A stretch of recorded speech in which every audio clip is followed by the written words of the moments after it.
والصلاة والسلام علیکہ یا رسول اللہ صلی اللہ تعالی علیہ وسلم بالہدا و دین الحق ارسلا اما بعد فاعوذ باللہ من الشیطان الرجیم بسم اللہ الرحمن الرحیم اوتوا العلم درجات آمنت باللہ صدق اللہ العظیم وصدق رسولہ النبی الامین المتین الکریم ونحن علی ذالک لمن الشاہدین والشاکرین والحمد للہ رب العالمین غوث اعظم بمن بے سرو ساما مددی قبلہ دی مددی کعبہ ایما مددی بگردہ بے بلا افتاد کشتی مدد کن مدد کن مدد کن یا معین الدین چشتی قادری منارے غوث اعظم زنم دمز شیخ احمد رضا خان قطب عالم زنم پیرو کے آپ پیر ہیں یا غوث المدد عالم کے دستگیر ہیں یا غوث المدد صدقہ حسن حسین کا ہم کو بھی دیجئے ہم آپ کے فقیر ہیں یا غوث المدد تیری سرکار میں لاتا ہے رضا اس کو شفیع جو میرا غوث ہے اور لاڈلا بیٹا تیرا اللہ کا فرمان مٹا ہے نہ مٹے گا اللہ کا فرمان مٹا ہے نہ مٹے گا اللہ کا قرآن مٹا ہے نہ مٹے گا بے شک بے شک اللہ کا فرمان مٹا ہے نہ مٹے گا اللہ کا قرآن مٹا ہے نہ مٹے گا اتنے سجدے کرو کہ دشمن بھی دیکھ کے کہہ اٹھے اتنے سجدے کرو کہ دشمن بھی دیکھ کے کہہ اٹھے کہ دنیا سے مسلمان مٹا ہے نہ مٹے گا اتنے سجدے کرو کہ دشمن بھی دیکھ کے کہہ اٹھے کہ دنیا سے مسلمان مٹا ہے نہ مٹے گا آئیے حضرات ہم اور آپ سب سے پہلے نبی اور آل نبی کی بارگاہ میں محبت کے ساتھ درود پاک کا تحفہ پیش کریں پڑھیے وابا سے بلند درود پاک اللہم صلی علی سیدنا و مولانا محمد و علی آل محمد و بارک وسلم صلو علیہ صلاۃ و سلام علیکہ یا رسول اللہ صلی اللہ تعالی علیہ وسلم وقت اتنا نہیں ہے بس مختصر وقت میں ایک مرتبہ سب مل کے نبی کا نام لو مچل کے بولو یا رسول اللہ اور بلند آواز سے بولیں یا رسول اللہ زمانے سے جدا الگ پہچان رکھتے ہم زمانے سے جدا الگ پہچان رکھتے ہم جو صحابہ نے رکھا تھا وہ ایمان رکھتے ہم زمانے سے جدا الگ پہچان رکھتے ہم جو صحابہ نے رکھا تھا وہ ایمان رکھتے ہم پوری دنیا تمہارے ہاتھوں کو چومتی صاحب پوری دنیا تمہارے ہاتھوں کو چومتی صاحب اگر موبائل کی طرح ہاتھوں میں قرآن رکھتے ہیں پوری دنیا تمہارے ہاتھوں کو چومتی صاحب اگر موبائل کی طرح ہاتھوں میں قرآن رکھتے تم اور میں تو کہتا ہوں کہ اے انسان تو اپنے کردار کا غازی بن جا اے انسان تو اپنے کردار کا غازی بن جا تجھ سے کوئی جیت نہ پائے ایسا بازی بن جا اے انسان اپنے کردار کا ایسا غازی بن جا تجھ سے کوئی جیت نہ پائے ایسا بازی بن جا ارے جو گرا رہے ہیں وہی بنائیں گے مسجدیں تمہاری جو گرا رہے ہیں وہی بنائیں گے مسجدیں تمہاری مگر شرط یہ ہے کہ پہلے تو پکا نمازی بن جا مگر شرط یہ ہے کہ پہلے تو پکا نمازی بن جا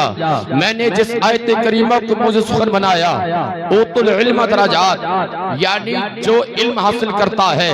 اللہ اس کے درجات کو بڑھا دیتا ہے اللہ اس کے مرتبے کو بڑھا دیتا ہے اللہ اس کو بلندی عطا فرماتا ہے اور یہ سچائی بھی ہے آدمی کو عزت اگر ملتی ہے تو علم کی بنیاد پر ملتی ہے آدمی کو مقام اگر ملتا ہے تو علم کی بنیاد پر ملتا ہے آدمی کو شہرت ملتی ہے تو علم کی بنیاد پر ملتی ہے آدمی کو منصب ملتا ہے نعرہ تکبیر نعرہ رسالت علماء اہل سنت جشن دستار بندی نعرہ تکبیر نعرہ رسالت. بس پتا کے بات کر رہا ہوں، ذرا محبت سے کہہ دیں سبحان اللہ، اور بلند آواز سے کہیں یا رسول اللہ. علم ہی سے آدمی کو مرتبے ملتے ہیں، بلندیاں ملتی ہیں، شہرت ملتی ہے، مقام ملتا ہے، عزت ملتی ہے. علم ایک ایسی چیز ہے کہ اگر علم آدمی کو مل جاتا ہے تو نبی کا مصلی مل جاتا ہے، نبی کا مصلی مل جاتا ہے. یہ قرآن پاک میرے سرکار کی بارگاہ میں ایک صحابی سورہ اخلاص کی تلاوت کر رہے ہیں، یعنی قل هو اللہ احد پڑھ رہے ہیں. میرے سرکار نے سورہ اخلاص کو پڑھتے دیکھا، میرے سرکار نے فرمایا کہ تم پر واجب ہو گئی، واجب ہو گئی. صحابی عرض کرتے ہیں آقا آخرکار کیا واجب ہو گئی؟ تب میرے سرکار نے فرمایا کہ تم پہ جنت واجب ہو گئی، جنت واجب ہو گئی. میں بتانا یہ چاہتا ہوں کہ جب بندہ خدا، بندہ مومن قرآن پاک کی سورہ اخلاص کی تلاوت کر لے، سورہ اخلاص کو پڑھ لے، قل هو اللہ احد کو پڑھ لے، تو میرے سرکار فرماتے ہیں کہ اس پر جنت واجب ہو جاتی ہے. یہاں تک ہی نہیں، میرے سرکار نے فرمایا کہ جو بندہ مومن 10 مرتبہ سورہ اخلاص کو پڑھ لیتا ہے تو اللہ تبارک و تعالی اس کے لیے جنت میں محل تیار کر دیتا ہے.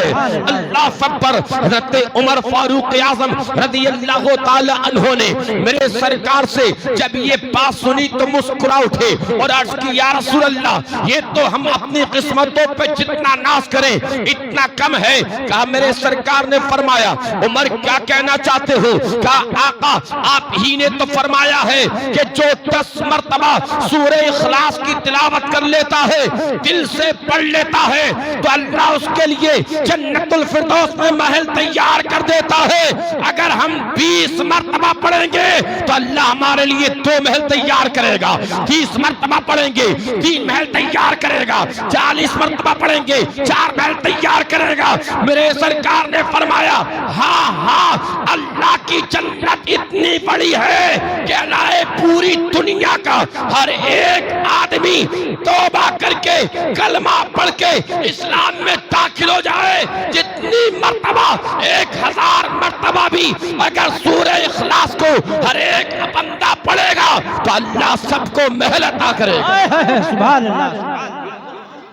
ہیں یہ قرآن کی عظمتیں ہیں، یہ قرآن کی شان ہے، یہ قرآن کا تقدس ہے. اب مجھے بتاؤ کہ جو بندہ سورہ اخلاص کو 10 مرتبہ پڑھ لے تو اللہ تبارک و تعالی اس کے لیے جنت میں محل تیار کرتا ہے. تو جس نے پورے قرآن کو پڑھا ہوگا،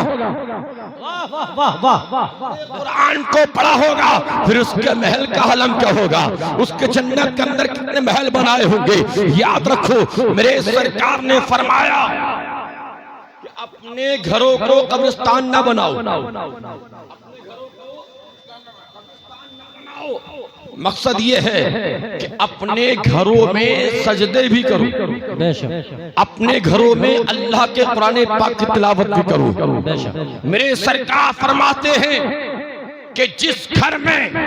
اللہ کے قرآن پاک کی تلاوت ہوتی ہے تو اس گھر سے شیطان دور بھاگ جاتا ہے،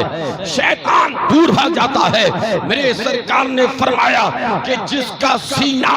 آخرکار قرآن سے خالی ہے تو وہ ویران گھر کی طرح ہے، ویران گھر کی طرح ہے. اس لیے اپنے سینوں میں قرآن کو محفوظ رکھو، اپنے سینوں میں قرآن کو بسا کے رکھو تاکہ اپنی زبانوں پر قرآن پاک کی تلاوت رکھو، اپنے سینوں میں قرآن کو بسا کے رکھو، اس لیے کہ تمہارے گھر بھی آباد رہے اور تمہارا سینہ بھی آباد رہے. اللہ رب العزت کی بارگاہ میں دعا ہے کہ اللہ ہم سب کو عمل کی توفیق عطا فرمائے. وما علینا الا البلاغ. السلام علیکم.